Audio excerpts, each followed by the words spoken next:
ఈరోజు మంగళగిరి జనసేన కేంద్ర కార్యాలయంలో మీ అందరి సమక్షంలో పార్టీకి మద్దతుగా జనసేన పార్టీని బలోపేతం చేయడానికి విశాఖ సౌత్ నుంచి కార్పొరేటర్గా ఉత్తరాంధ్ర మైనారిటీ నాయకులుగా శ్రీ డాక్టర్ మొహమ్మద్ సాదిక్ గారికి మనస్ఫూర్తిగా మిమ్మల్ని పార్టీలోకి ఆహ్వానిస్తున్నాం. మీ రాక చాలా బలం. అన్నిటికంటే కూడా మీరు మీ డాక్టరేట్ దేని మీద చేశారు అది విన్నాక చాలా చాలా ఆనందం కలిగింది. రాష్ట్రంలోనే ఒక బలమైన ముస్లిం నాయకులుగానే కాకుండా అందరి నాయకుడిగా ఎదగాలని మనస్ఫూర్తిగా కోరుకుంటా ఉన్నాను మిమ్మల్ని.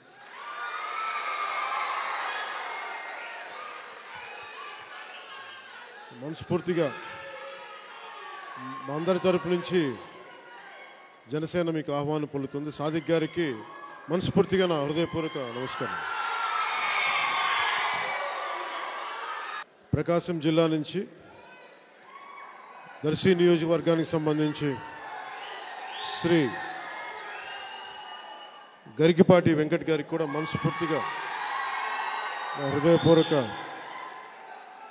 ఆహ్వానం పలుకుతూ ఉన్నాం జనసేన పార్టీ నుంచి. ఇది ఇలాంటి సమయంలో మీ అందరి పార్టీలోకి రావటం మనస్ఫూర్తిగా చాలా ఆనందదాయకం. జనసేన పార్టీ అనేక ఒడిదుడుకులను ఎదుర్కొని ఇక్కడ దాకా వచ్చాం. దశాబ్ద కాలంగా వైసీపీ లాంటి గుండా నాయకులను ఎదుర్కోగలుగుతున్నామంటే యువత బలం, ఎక్కడికి వెళ్ళినా మహిళలు చాలా బలంగా జనసేనకి మద్దతు ఇవ్వడం చాలా శుభసూచకం. దిక్కు లేకుండా అయిపోయింది ఆంధ్రప్రదేశ్. కుక్కలు చింపిన ఇస్తర్లా అయిపోయింది వైసీపీ పాలనలో. దీనిని గాడిలోకి పెట్టాల్సిన అవసరం ఉంది. నా ఉద్దేశంలో ఎప్పుడు మీరు మైనారిటీ అనే పదం నాకు ఎప్పుడు ఇబ్బందిగా ఉంటుంది. ఎందుకంటే మిమ్మల్ని మెయిన్ స్ట్రీమ్లో ఉండాలి అని కోరుకునేవాడు. మైనారిటీ అనే ఒక పదంతో మిమ్మల్ని మీరు దూరంగా అయిపోవడం నాకు చాలా బాధ కలిగిస్తుంది.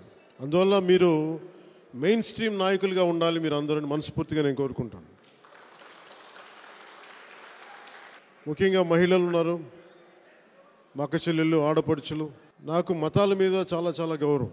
చాలాసార్లు సభలు జరుగుతున్నప్పుడు నమాజ్ వినిపిస్తే మర్యాదపూర్వకంగా ఆపేస్తాను నమాజ్ అయ్యే వరకు. అది మీ అందరికీ తెలుసు. ముఖ్యంగా ముస్లిం సమాజానికి మీ అందరికీ ఒక భయం, ఒక ఇబ్బందికరమైనది ఏముంటుందంటే నేను బీజేపీతో ఉన్నాను, అది అందువల్ల మేము రాలేకపోతున్నాం అని చెప్పి నన్ను ప్రేమించే చాలామంది నా అభిమానులు కూడా చెప్తూ ఉంటారు. కానీ మీకు అన్యాయం జరిగినా, మీకు ఆపద వచ్చినా నేను మీకు ఓట్లేస్తారని చేయను, కానీ నేను సాటి మనిషిగా మానవత్వంతో మీకోసం నిలబడతాను. నేను కౌలు రైతులకి సాయం చేసేటప్పుడు ఎంతోమంది మైనారిటీ చెందిన రైతులకి ఇచ్చిన అక్కడ నేను వివక్ష ఎక్కడ చూపించలేదు. నేనేం ఆలోచిస్తానంటే మతానికి సంబంధించినంత వరకు మతం మనం దేవుణ్ణి ప్రార్థించడం కోసం, సామరస్యపూర్వకంగా ఉండడం కోసం. కానీ మనందరం పాటించాల్సింది రాజ్యాంగం, భారత రాజ్యాంగాన్ని. రాజ్యాంగ పరిధిలోనే మీకు అన్నీ అండగా ఉంటాం. నేను మత వివక్ష మీకు చూపించను, అది మీకు మాటిస్తున్నాను. మత వివక్ష కానీ, ఎందుకంటే మీరు మెయిన్ స్ట్రీమ్ నాయకులుగా ఎదగాలనుకుంటున్నప్పుడు అన్ని మతాల వాళ్ళు మీ దగ్గరికి రావాలి. నేను కూడా అలాగే ఆలోచిస్తాను. కేవలం నేను హిందూ ధర్మాన్ని పాటించడం, హిందువులే రావాలని నేను కోరుకున్నాను. ఎందుకంటే కులాన్ని దాటి వచ్చినవాడిని, మతం దాటి వచ్చినవాడిని, మానవత్వాన్ని నమ్మినవాడిని. ముఖ్యంగా వైజాగ్ సౌత్కు సంబంధించి చాలామంది ముస్లిం నాయకులు నా దగ్గరికి అంతకుముందు కూడా వచ్చినారు. వారందరి ఇబ్బందులు, కష్టాలు తెలుసు. మనస్ఫూర్తిగా సాదిక్ గారి సమక్షంలో చెప్తా ఉన్నాను.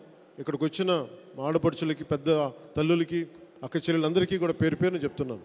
యువతకి నేను మీకు అండగా నిలబడేవాడిని. నేను ఎక్కువ చెప్పదలుచుకోలేదు. భవిష్యత్తులో మీకు ఏం చేస్తానో వివరంగా చెప్తాను వైజాగ్ వచ్చినప్పుడు. మీరు ఒకసారికి జనసేనని నమ్మండి. ముఖ్యంగా మతానికి సంబంధించిన అవగాహన నేను ఎలా చూస్తానంటే, నేను ముస్లిమ్స్ని ఒక మైనారిటీ ఓట్ బ్యాంక్ అని నేను చూడను. ఓట్ల కోసం ముస్లిమ్స్ని వాడుకుందాం, మీకు నచ్చే 4 మాటలు మాట్లాడదాం, ఓట్లు తీసేసుకుందాం అనే కంటే కూడా నేను ఆలోచించేది మీ ప్రాంతాల్లో అభివృద్ధి ఎలా ఉండాలి, మంచి చదువులు చదివేలాగా మీకు విద్యావకాశాలు, అలాగే మీరు విదేశాలకు వెళ్ళాలంటే మీకు ప్రభుత్వం నుంచి ఎలాంటి సహాయాలు రావాలి, ముస్లిం మహిళలకి ఆడపడుచులకి ఎలాంటి అవసరాలు ఉన్నాయి, అవన్నీ మీతో మాట్లాడి తెలుసుకొని దానికి తగ్గట్టుగా కార్యక్రమాలు చేయటం, దానికి తగ్గట్టుగా పాలసీలు రూపొందించడం, ఇలాంటివన్నీ చేస్తాం. మీరు ఈ ఒక్క ఎలక్షను ఒక ప్రయత్నం చేసి చూడండి. మీరు సంపూర్ణంగా ఒక మనిషిని నమ్మాలి అని నేను అనుకోవట్లేదు. వైసీపీని చూశాను, కానీ మీరు నన్ను జనసేనని నమ్మండి. నేను ఈ రోజు వరకు కూడా ఒక మాట ఇస్తే నేను వెనక్కి వెళ్ళాను. నేను అన్నీ ఆలోచించే మాట ఇస్తాను మీకు. ఎందుకంటే నేను ముస్లిం రక్షణ, అభివృద్ధి చాలా కీలకం. సో అందుకని మీరు మనస్ఫూర్తిగా మమ్మల్ని నమ్మి ఈరోజు జనసేన పార్టీ ఆఫీస్కి వచ్చి మీరు మనస్సాధారణంగా మీరు ఇంత బలంగా వచ్చి నిలబడినందుకు పేరు పేరున ప్రతి ఒక్కరికి నా ధన్యవాదాలు తెలియదు. పేరు పేరున ప్రతి ఒక్కరికి. అలాగే బీజేపీ అనేది మీకు ఇబ్బందికరమైన పరిస్థితుల్లో ఒకవేళ ఉంటే ఒక్కొక్క చోట ఒక ఈక్వేషన్ ఉంటుంది. ఆంధ్రప్రదేశ్లో మన ఎవరికి కూడా మతపరమైన మనకి గొడవలు లేవు. మనందరం చాలా సామరస్యపూర్వకంగా ఉంటాం మనందరం.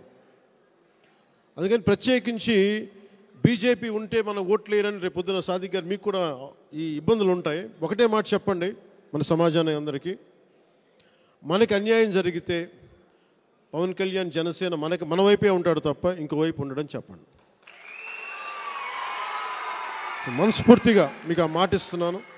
దయచేసి పెద్ద మనసుతోటి మీరు అర్థం చేసుకొని, నేను రాష్ట్ర ప్రయోజనాలని మన ప్రయోజనాలని దృష్టిలో పెట్టుకుంటాను తప్ప వేరే పెట్టుకోను. మన సమాజాన్ని కూడా ముఖ్యంగా మీరు వివరించాల్సింది, కేంద్రంలో ఎవరు వచ్చినా నేషనల్ పార్టీసే వస్తాయి, మేజర్ సత్తా ఉన్న పార్టీలు. మనకి ఇష్టం ఉన్నా లేకపోయినా ఎవరితో ఒకరితోనే కలవాలి. నేను ఉన్న పరిస్థితుల్లో, మన రాష్ట్ర విభజన పరిస్థితుల్లో నేను భారతీయ జనతా పార్టీ పక్షం వహించాను. ఎవరికి కూడా రాజ్యాంగ పరిధిలో వాళ్ళు ఎవరైనా సరే రాజ్యాంగ పరిధికి లోబడే పనిచేయాలి. అది భారతీయ జనతా పార్టీ కావచ్చు, ఏ పార్టీ అని కావచ్చు.